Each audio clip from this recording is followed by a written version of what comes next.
Hi, I'm Craig the geologist, and I'm out here trying my best to prove to you that I'll do absolutely anything for your views. No, the fact is, we're out here on this very, very cold day.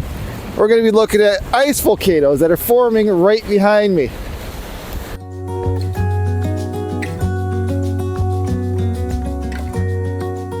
Well, behind the camera, to the left of me. We're not going to nitpick on this channel too much. Over here, we've got some pretty dangerous terrain. Am I going to walk out on it? Hell no. It's a great way to fall in the lake, and today's not a great day for a swim. Alright, well, this seems like as good a place as any to talk about ice volcanoes and the key ingredients you need to make them. You see back here, you really only need two things. You need ice, you need waves. Unlike regular volcanoes, which are fed by magma deep within the earth that comes up with pressure and gases, ice volcanoes form through wave action. We can see that out here as the waves come crashing into these features. These ice volcanoes are only half formed. They tend to be open to the water. Once they've had some time to form, they will be perfectly round, conical ice volcanoes. The size of the ice volcano eruptions is dependent on the size of the waves. We've got a fairly stormy day out here today, and so we've got some pretty good eruptions happening.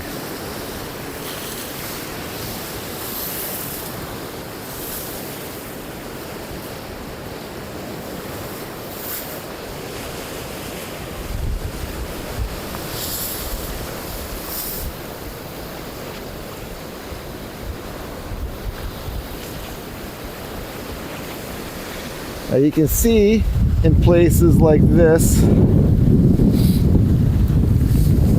exactly how these ice volcanoes form. Waves become trapped under the ice, or in this case, trapped within a crevice in the ice, and all of that energy from the wave is forced out at a point at the end.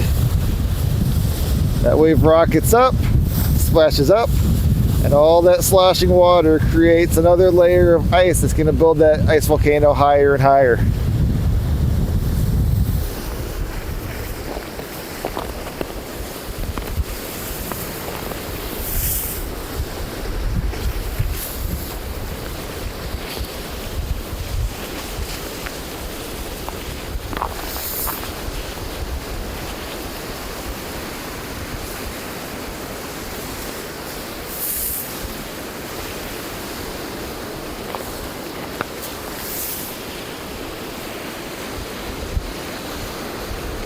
Some of the features you get on these ice volcanoes look like they came straight from the imagination of Dr. Seuss. They're really remarkable structures. I would point out that these ice volcanoes are dead.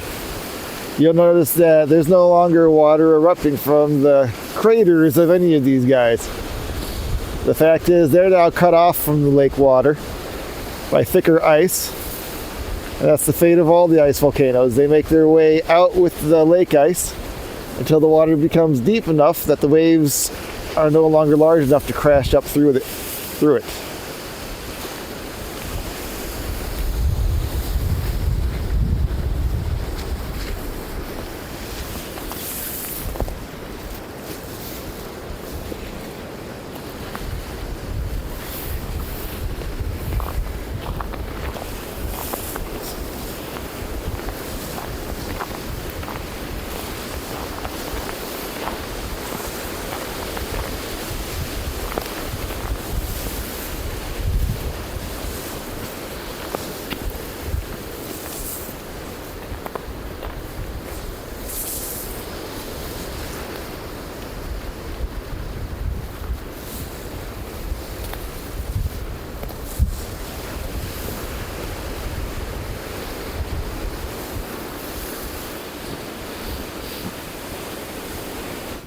So a lot of folks don't realize just how rare ice volcanoes like these behind me are.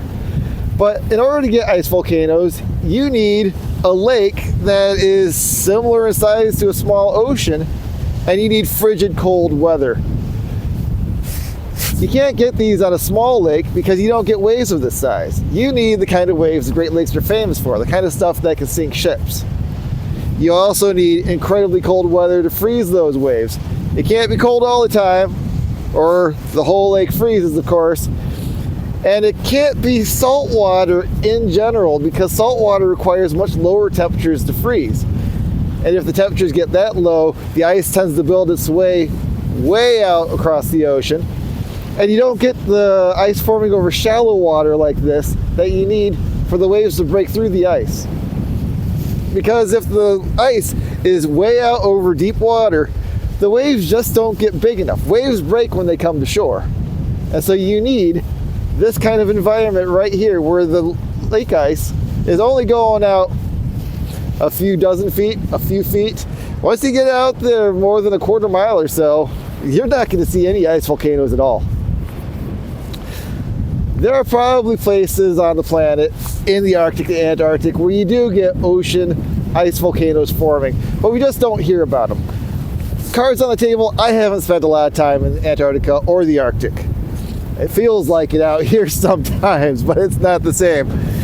So I don't know for sure that ice volcanoes don't form in those places, but I do know that you don't hear about them. So the Great Lakes are pretty unique when it comes to ice volcanoes, especially when you consider that, assuming they don't form in the Antarctic or Arctic, this is pretty much the only place you can find them outside of the moons of Jupiter and Saturn. Now, the true cryovolcanoes of the moons of Jupiter and Saturn are not wave-fueled like the ice volcanoes of our Great Lakes are. Those are more analogous to our traditional volcanoes on Earth, where instead of having a rocky crust with molten hot magma below, they have a crust of ice with liquid oceans below that erupt just like our volcanoes on Earth erupt.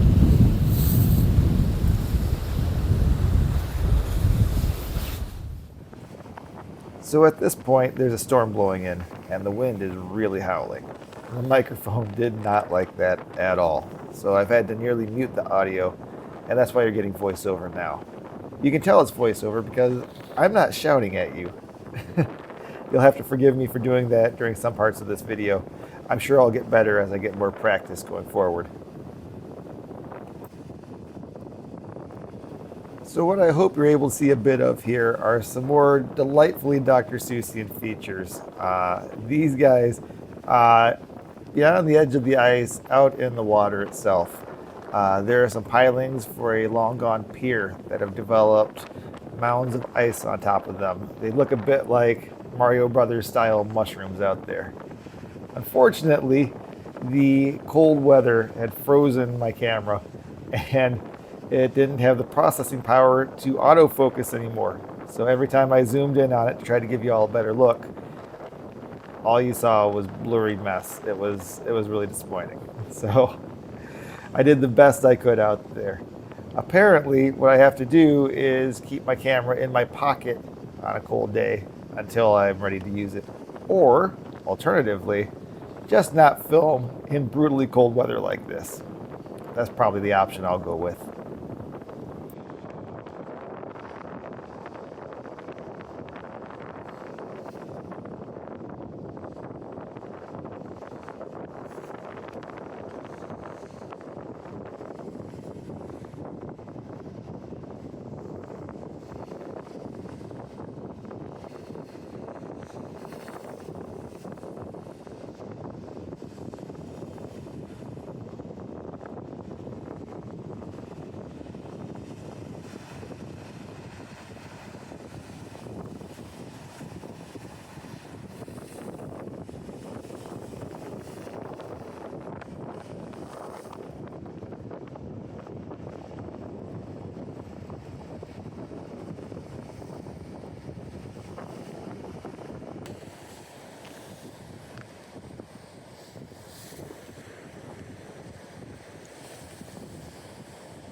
So at this point in future videos, I'm likely to have some sort of a wrap up where I talk with you about what we learned or what we saw today. However, at this point, I was frozen solid, and being my first time doing this, I forgot to do that. I just stopped recording and ran back to the car as fast as my legs could carry me, cranked up the heat, and called it a day. But we have learned that ice volcanoes are unique to the Great Lakes, that the next closest place to see them are the moons of Jupiter and Saturn. They're awfully amazing features. I hope you've enjoyed watching them with me.